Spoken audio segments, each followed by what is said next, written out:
Hoy vamos a hablar del valor de la franqueza. ¿Somos francos los chilenos? ¿Dónde está el límite entre la franqueza y ofender? Don Alfredo Vicuña, usted que es un hombre que estudió en la Real Academia Española, un erudito, un hombre que hace clase dentro y fuera de Chile, ¿qué es ser franco? Sinónimos son sinceridad, veracidad, verdad, llaneza, sencillez, ingenuidad, naturalidad y lisura. La sinceridad impide el hablar de otro modo que el que se piensa. Esta es una virtud. La franqueza hace hablar como se piensa. Y pienso, para comenzar a contestar, de que no somos un país que se caracteriza por decir lo que piensa. Nosotros no decimos las cosas de frente, es parte de nuestra cultura. Por eso te critican a ti en los programas. Porque digo las cosas de frente, quizás sea una anticultura, una cultura, eso lo Pero ¿por qué tenemos la característica como sociedad chilena de no decir las cosas de frente? ¿Por qué nos diferenciamos de los argentinos? Porque nosotros siempre estamos buscando la aceptación de los demás. Sí. Entonces adulamos, pero no decimos las cosas de frente.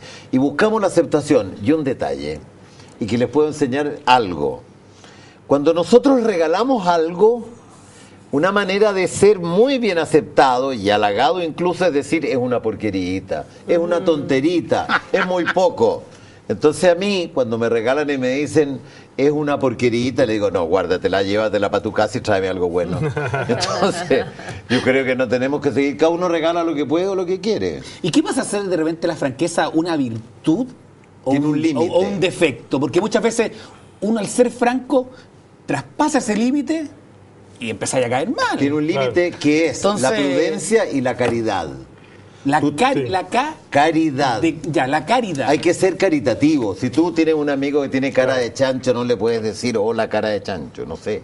Si tienes un amigo que es feo o un amigo que cometió un error, no se lo puedes decir. ¿Existe la caridad? Correcto. Y hay un límite. Javier Laplaza, que maneja mucho el tema de la asertividad, porque la asertividad está muy ligada a la franqueza. Sí. Hay personas que dicen, no, lo que pasa es que yo soy asertivo, soy súper franco, y la gente se molesta porque le diga las cosas así, de esa manera. Entonces uno cae en la cancha de lo relativo, ¿eh? Porque para algunos a lo mejor ser franco está bien, pero la otra persona lo interpreta como una ofensa. ¿Dónde se zanja? ¿Dónde está el límite? Yo creo que es muy importante, a ver, en primer lugar decir que muchas personas se autocalifican de personas asertivas, de ser personas asertivas, porque dicen lo que quieren, cuando quieren y como quieren, y eso es una barbarie, eso no tiene que ver con asertividad. Asertividad es aprender a decir lo que uno quiere decir, enviar el mensaje que uno quiere enviar, emitir, pero que esto sea dicho de una manera respetuosa para con uno y para con los demás. Entonces, por ejemplo, cuando Alfredo está hablando de que muchas veces las personas tienen esto de la deseabilidad social, que se llama en psicología, que esta cosa de las ganas de aparecer bien y caerle bien a todo el mundo. Y en pos de eso casi siempre dicen sí, bueno, ya, aunque en el fondo estén pensando otra cosa. Yo creo que también es porque hay mucha timidez en nuestra sociedad, hay mucha timidez, y cuando a veces decimos que no, nos volvemos muy defensivos, o cuando decimos pienso diferente, nos volvemos muy defensivos y caemos mal. Entonces yo creo que nos vamos en conducta pendular, a veces de la sumisión, que ahí yo meto también en este saco a la falta de franqueza, a veces por timidez si tú me preguntas algo y yo no me atrevo a decírtelo, muchas veces voy a parecer que soy mentirosa, pero a lo mejor en mi corazón no te quiero mentir, sino que no sé cómo decirte la verdad, de una manera en que no te pase a llevar. Y de esa conducta sumisa, poco franca, a veces nos vamos de un tirón hacia el otro extremo de este continuo imaginario, que sería la conducta agresiva. Entonces creo que sí se puede ser franco de una manera asertiva, de una manera respetuosa. Una persona que está molesta, que está enojada y quiere expresar sus sentimientos y lo expresa abiertamente, con su molestia, con su mal genio, con su enojo. Muchos lo definen eso como franco. En cambio otros dicen, no, mejor no digo nada porque puede que quede una situación peor. Pero mira, una cosa es hacer una descripción de conducta. Descripción de conducta es decir, por ejemplo, Álvaro, si yo tuviera algo que no me gustó de ti, Punto uno, no te lo voy a decir delante de terceras personas. Correcto. Y después te voy a decir, mira, me pasa que estoy molesta por esto y esto. Esa es una cosa. Y otra cosa es hacer catarsis, o sea, desahogarse, que yo realmente te diga palabras ofensivas, que no elija el contexto adecuado, y ahí es una barbarie. No tengo ningún derecho a decírtelo así, y menos en presencia de terceras personas. Entonces, la descripción de conducta es una buena herramienta para cuando uno quiere decir algo que no le gusta, pero sin ponerle rótulos ni descalificaciones. Además, Javiera, se confunde un poco con entrar y a meterse en tu privacidad, quizás de repente, muchas veces cuando una persona de repente es muy honesta, es muy llega y dice las cosas, de repente tú dices, no, está invadiendo mi privacidad. Y ahí no te metas. A mí de repente me ha costado quebrar amistades porque hay mucha gente que trata y que confunde esto de ser franco con inmiscuirse en tu vida. Oye, ¿por qué Por un ejemplo, no sé, ¿por qué exiges tanto a tus hijas en el colegio? ¿Y qué te importa a ti que yo exija a mis hijas en el colegio? Es mi sistema familiar, es mi sistema de vida.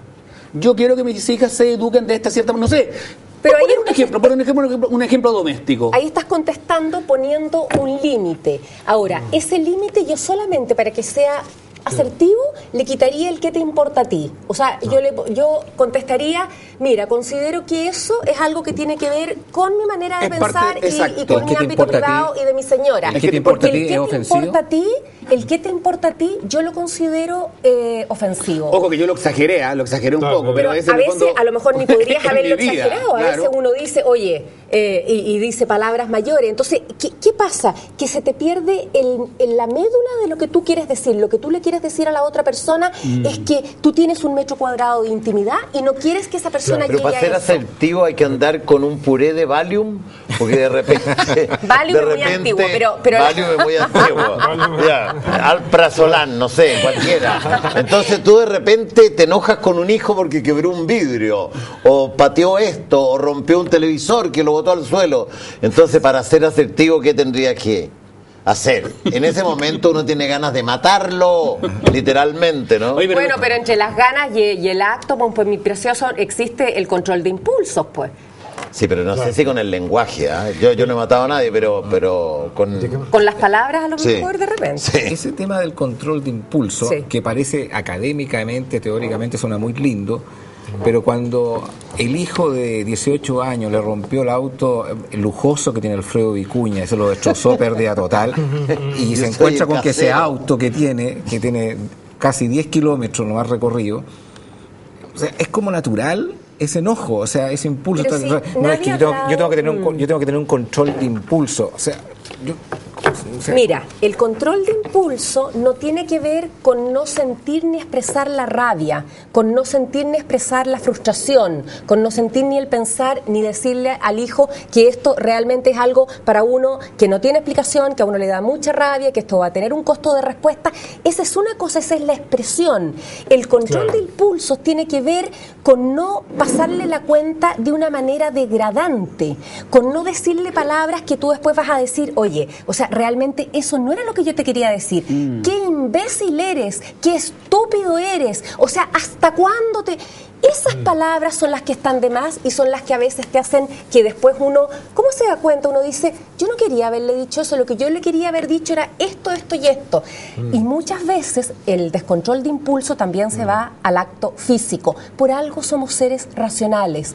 Emocionales, podemos decir tengo rabia, podemos golpear la mesa, pero otra cosa es aprender a no ofender cuando tengo rabia. Y se puede. Padre, usted iba a agregar algo desde el punto de vista del cristianismo, la franqueza. Me parece muy buena, muy importante el tema, especialmente ahora porque coincido con todo lo que se ha dicho y quiero subrayar la idea de que al chileno le cuesta, evadimos el conflicto y lo evadimos por temor, por timidez, por no caer mal, me parece eso la pura verdad. Siempre vivimos un poquito haciendo carita y no siendo realmente quienes somos. Pero eso mismo también nos lleva a tengo la impresión, a una dificultosa relación humana. O sea, justamente porque toleramos al otro como es y no lo buscamos sanamente corregir, los conflictos son peores, porque es como una olla que va hirviendo hasta que finalmente estalla pudiendo haberse evitado el problema muchísimo antes. Por lo tanto, yo creo que, para aterrizar en lo práctico, invitar a la gente a, con caridad y tino, corregir oportunamente al otro. Yo estoy seguro que se salvarían muchas vidas, muchas personas, con una pequeña corrección a tiempo. El maltrato, algunas palabras de más, personas que de una u otra forma resultan tal vez muy melosas, en la oficina, en los familiares, en fin, entre colegas.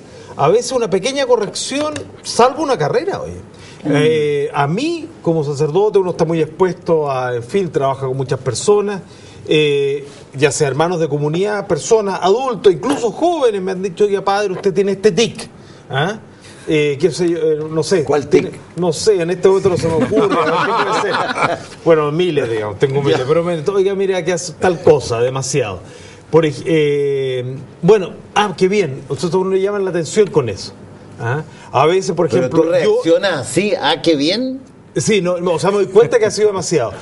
Antes, que soy yo, el abuso del celular, por ejemplo. Lo reconozco, yo tenía la mala costumbre, ahora la he evitado un poquito menos, de estar demasiado pegado al celular. O sea, de jugar con el reloj. O de jugar con el reloj. ¿Ah? Y en realidad entiendo que hay gente que le molesta, digamos. O sea, de repente uno está demasiado... Y a mí también me molesta que si yo estoy hablando con otra persona, salte inmediatamente con el celular. Ahora trato de no responder inmediatamente. Trato, hago un esfuerzo. Ha controlado los impulsos. Álvaro. Y eso, bueno, en fin, y pues gracias a una buena corrección. Me llama la atención que en un periodo de tu vida tú fuiste muy franco y contaste tu cesantía laboral. Sí. Y me gustaría saber por qué lo hiciste. ¿Y cuándo lo hizo? Porque yo que no. Porque a través de los medios, no veo fue mucha tele. A través de la prensa escrita. Fue un reportaje, una noticia. Fue una entrevista así de... Por todos los años que habías trabajado en televisión y que parecía que como un periodista destacado, que siempre era muy conocida su nota y su trabajo periodístico, pasó mucho tiempo cesante y tú contaste toda esa historia, lo que te había afectado desde el punto de vista económico, desde el punto de vista laboral. ¿Por qué lo hiciste si tú consideraste que es un acto de franqueza hacerlo de esa forma y de esa manera? Lo hice porque, bueno, lo conversé con mi señora y el hecho es que me llamaron y yo no tenía muchas ganas de hablar porque nunca me ha gustado mucho tampoco exponer mi vida privada y también ese tipo de problemas. Es como dar pena de repente. En este país es muy mal mirada la persona que está sin pega. Bueno, y tiene mucha relación también con el tema que estamos conversando. Pero después de insistir varias veces, Vergara, el periodista de la última noticia, le dije, ya, ¿sabes, viejo? Conversemos. A lo mejor esto me puede hacer bien. Lo conversé con Marcela en la casa, qué sé yo. Tampoco quería exponer mucho a mis hijas. Yo tengo una hija de 12 años, la Cata tiene 5, entonces ya la Camila ve los diarios, en fin. Pero igual dije, ya, lo voy a hacer y voy a conversar en una onda tranquila, franca, relajada. No he robado, no he matado a nadie. Se terminó un proyecto y por las cosas de la vida quedaste sin pega nada más. La diferencia de uno quedar sin pega, la diferencia de muchos es que uno de repente es persona pública, está ahí acostumbrado a estar en los medios, está ahí acostumbrado a estar en la televisión. Yo soy un gallo que trabaja desde el año 88 y he estado desde el 94 trabajando en televisión. Entonces, claro, de repente te puede golpear de distinta manera, porque hay gente en la calle que llega y te para, oye, no está en la televisión y ¿qué es de usted? Entonces te va afectando en el supermercado, en el estacionamiento, y te afecta, de verdad que te afecta. Pero lo hice porque dije, voy a contar esta historia y no tengo nada que esconder. ¿Cómo te fue? ¿Cómo te resulta? Exactamente. Sí. Bien, porque recibí muchas palabras de apoyo. No encontré trabajo al minuto, pero Recibiste cariño. Me sirvió, recibí cariño. Y creo que eso de repente es importante en esos minutos, porque uno tiende a esconderse. Quieras o no, tiendes a esconderte. Y creo que es malo aquello. Uno no tiene por qué esconder. No digo esconder la cabeza, no, pero no tiene por qué esconderse al mundo, no tiene que seguir viendo. Yo, ojo, si bien es cierto, estuve sin un trabajo en un medio de comunicación estable, siempre estuve produciendo. O sea, no me quedé sentado en el living de mi casa y tuve el apoyo 500% de mi mujer, que se portó en forma maravillosa. Qué importante de repente hay el apoyo de tu pareja, de tu mujer, de la persona que te acompaña. ¿Por qué te afecta? Como hombre te afecta.